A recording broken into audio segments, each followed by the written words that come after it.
people of God are alert as far as the world is concerned. और परमेश्वर के लोग चौकस और सावधान रहते हैं जहां तक संसार की बात है.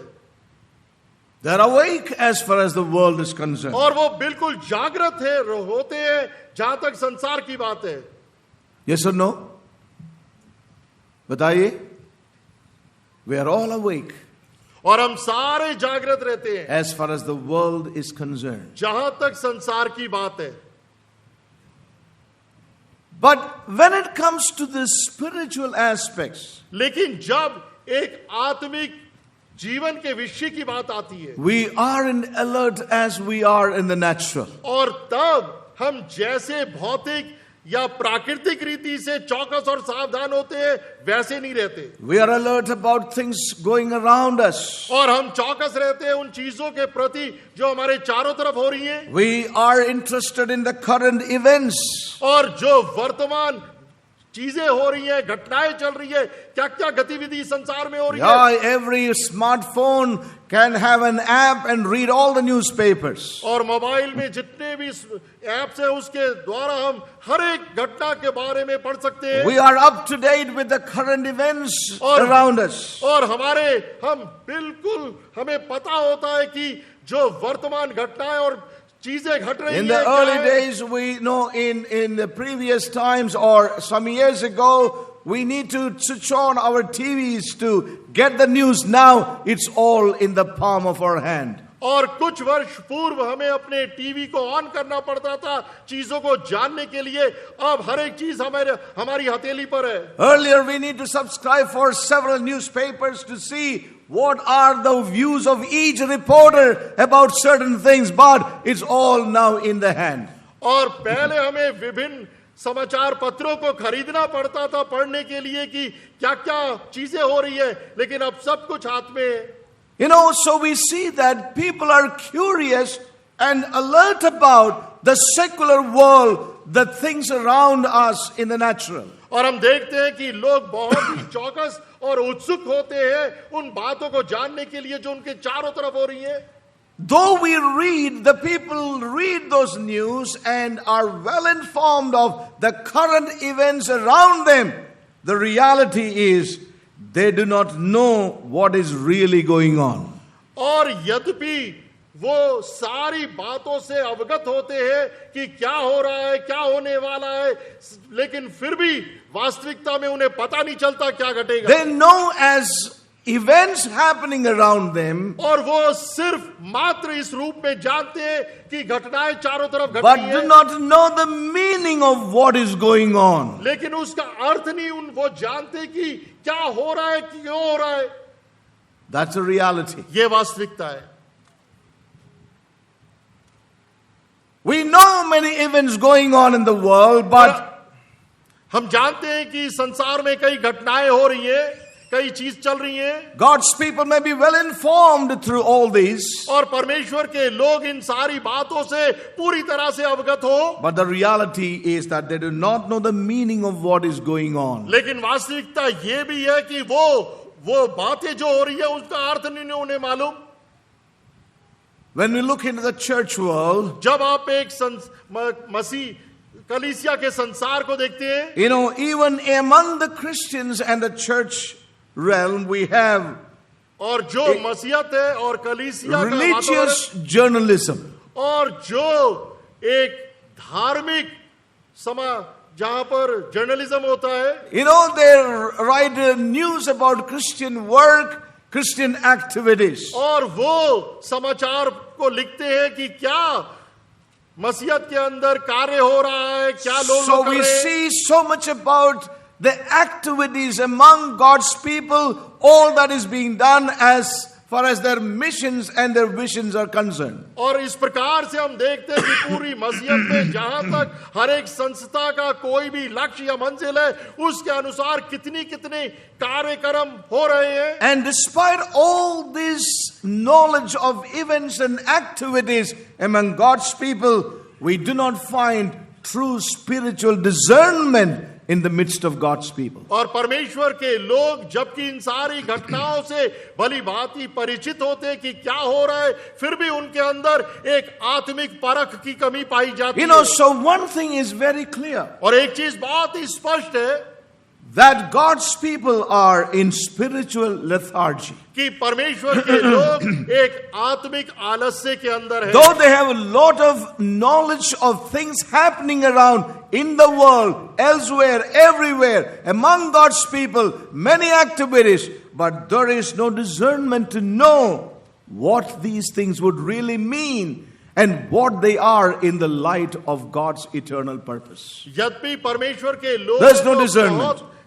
भरपूर ज्ञान होता है कि संसार में क्या चीजें हो रही हैं, आत्मिक संसार के अंदर क्या कार्यक्रम चल रहे हैं, लेकिन फिर भी उनके अंदर एक आत्मिक परख की कमी पाई जाती है कि वो क्या परमेश्वर चाहता है उससे उन्हें परिचित नहीं। Saints, the greatest need in the life of God's people in this hour is to have the true discernment by the Spirit. और सबसे बड़ी आवश्यकता परमेश्वर के लोगों के बीच में यह है कि आत्मिक रीति से वो परख सकें। May God help us. परमेश्वर हमारी मदद करे। There are a lot of political upheavals happening all around. और चारों तरफ बहुत एक राजनीति की जो उथल पुथल हो रही है। And we need to know that we need to have a spiritual discernment. We are not to have a democratic mind. We are not to see things in a different light, but we need to see it with spiritual understanding. और इन सारी बातों को होते हुए हमारे अंदर एक लोकतांत्रिक मस्तिष्क नहीं होना चाहिए, उसकी बजाय हमारे अंदर एक आत्मिक परख होना चाहिए कि क्या हो रहा है। We are a people of His kingdom. क्योंकि हम परमेश्वर के राज्य के लोग We need to be a people of discernment in our lives. और हम वो लोग होने चाहिए जिनके अंदर परखने की क्षमता या आत्मा हो। To understand what it means in the light of God's eternal purpose. और हम ये बात को समझ सके कि परमेश्वर के वचन के अंदर इन बातों का क्या अर्थ है। The need of the church in this hour is to come into that discernment, and if she is to come in, she must be open to God's word that will help her to know and discern the mind of God. और सबसे बड़ी आवश्यकता कलीसिया की ये है कि वो परखने की योग्यता के अंदर आए, और इस योग्यता में आने के लिए उसे खुलना है वो परमेश्वर के वचन को प्राप्त करने के लिए।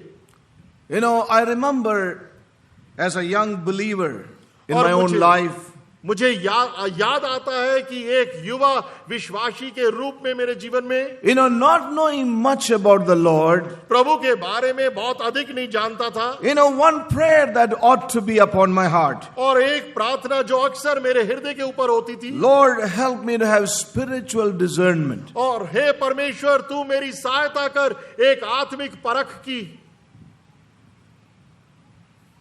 I didn't know many things. और मुझे कई बातों का ज्ञान नहीं था ज्यादा। But somehow this prayer used to be within my heart. लेकिन किसी तरह से ये प्रार्थना हमेशा मेरे मन पर होती थी। I do not claim that I have all the discernment today. और मैं इस बात का दावा नहीं कर रहा कि मेरे पास हर एक प्रकार की परख। But this has been a prayer in my heart. लेकिन ये लगातार मेरे हृदय की प्रार्थना थी। But one thing also I knew as I began to grow in the understanding of this calling. और जैसे मैं इस बुलाहट की समझ के अंदर बढ़ता गया, एक और मुझे ये भी समझ आई, when I began to know what is spiritual discernment, और जब मैं ये जानने लगा कि एक आत्मिक परख क्या है, one thing I knew was that once you begin to come into the realm of spiritual discernment, you will be despised and rejected by others. और अगर आप एक आत्मिक परख के वातावरण में आएंगे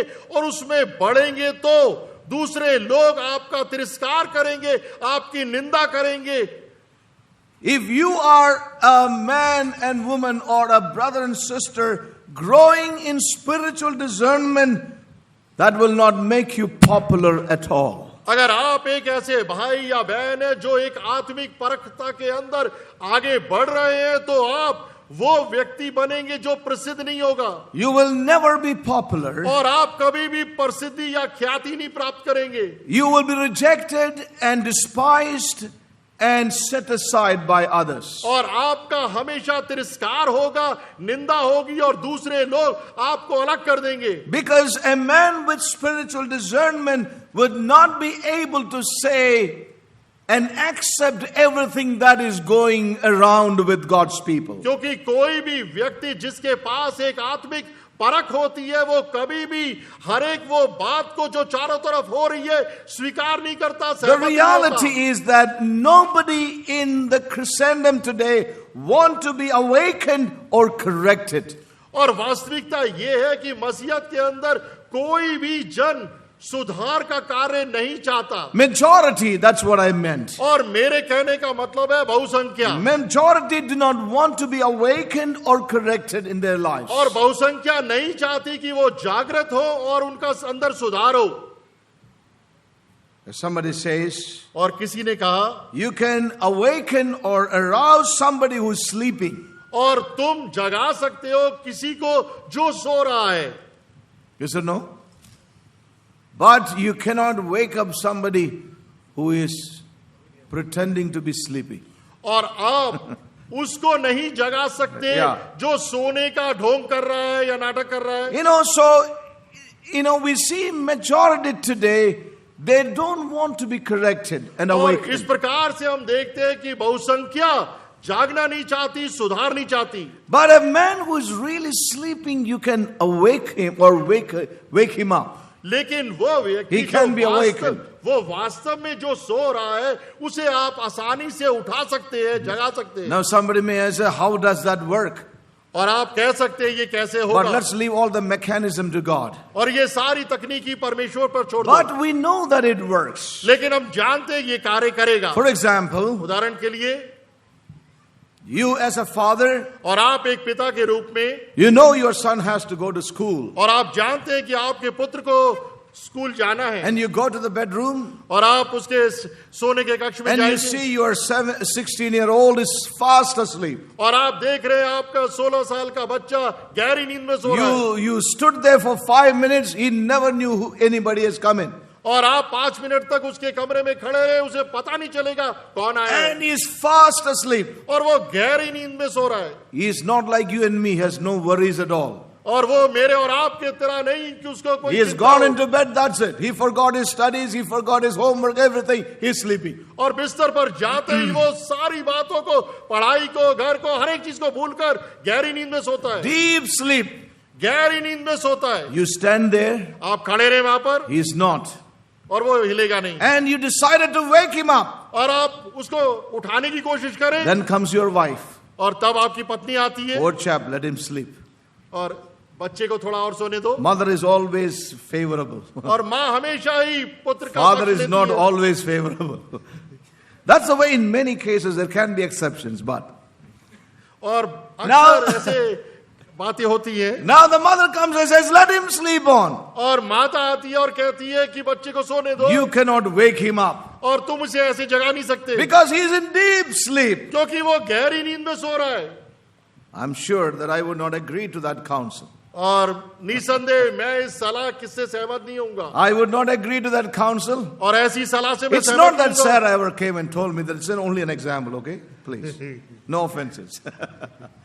Now, but I come to a realization that I cannot do that. We cannot just say, he is asleep and so let him sleep. But I must wake him up and he must go to his work.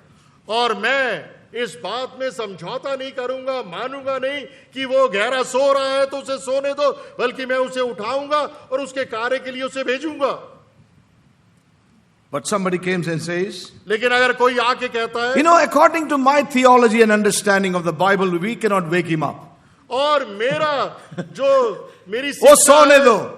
और ज्ञान के अनुसार आप उसे मत उठाओ, सोने दो, We cannot wake her up. और मैं उसे उठा नहीं सकते, The church is in deep sleep. Let her sleep. और कलीसिया गहरी नींद में सो रही है, सोने दो। That is not what the prophet is going to accept. और भविष्यवक्ता इस बात को स्वीकार नहीं करेगा। The prophet of God says, I will speak the word of God.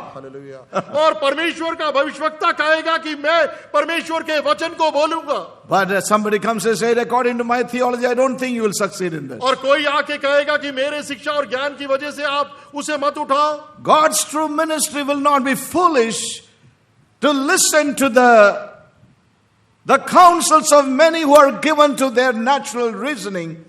But a man who has heard from God will speak the word, as the word of God says, thou shalt speak my word, and therefore I will not require their blood in your hands. और जो सच्ची सेवकाई होगी Yes. और परमेश्वर के भविष्यवाणी के शब्द बोलने वाले होंगे, वो कोई भी ऐसी सलाह को जो परमेश्वर के वचन के विपरीत है स्वीकार नहीं करेंगे। और इसलिए परमेश्वर कहता है, वो कहेंगे मैं इस कार्य को करूंगा क्योंकि परमेश्वर मेरे हाथों से उनके लहू को नहीं मांगेगा। You know, we see one thing very clearly in God's word. परमेश्वर के वचन में एक चीज स्पष्ट रीति से देखते हैं, A strong prophetic voice would arouse and awaken the one who sleeps, but not the one who pretends to sleep. और परमेश्वर की कड़ी भविष्यवाणी की आवाज Yes. उन लोगों को जो सो रहे हैं जागृत कर देगी, जगा देगी, लेकिन जो सोने का ढोंग कर रहे हैं उनको नहीं। Amen. God would send his word. परमेश्वर अपने वचन को भेजेगा।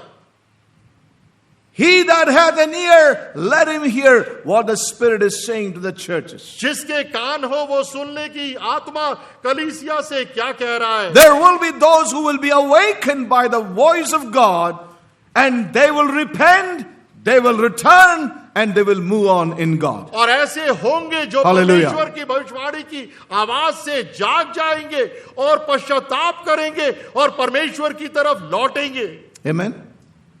Do you believe that? क्या आप विश्वास करते हैं So सब? may God help us. परमेश्वर हमारी मदद You know, करे। God is sending his word that his church would arise, would be awakened by the word of the Lord, that she will put on her strength, परमेश्वर अपने वचन को भेज रहा है ताकि उसकी कलीसिया अपनी नींद से जाग उठे और अपने बल को पहन ले। she may be delivered from every bondage that she is into. और हर एक वो बंधन या गुलामी जिसके अंदर वो है उससे वो छुटकारा पाए। She may come out of her captivity, और अपनी गुलामी या बंधन से वो बाहर आए। that she may be an instrument in the hand of God to bring forth his judgment and establish his kingdom upon this earth. ताकि उसकी कलीसिया परमेश्वर के हाथों के अंदर वो यंत्र बन सके जिसके द्वारा परमेश्वर अपने न्याय को इस घड़ी में लाना चाहता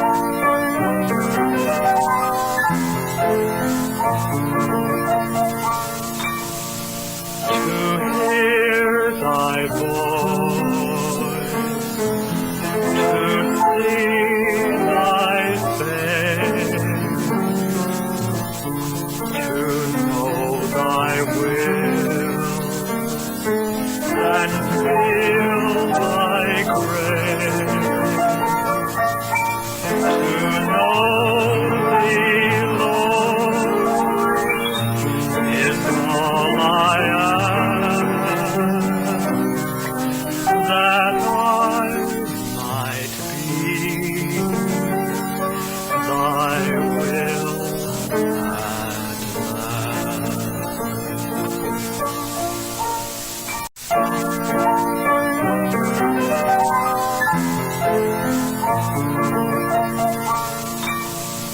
To hear thy voice,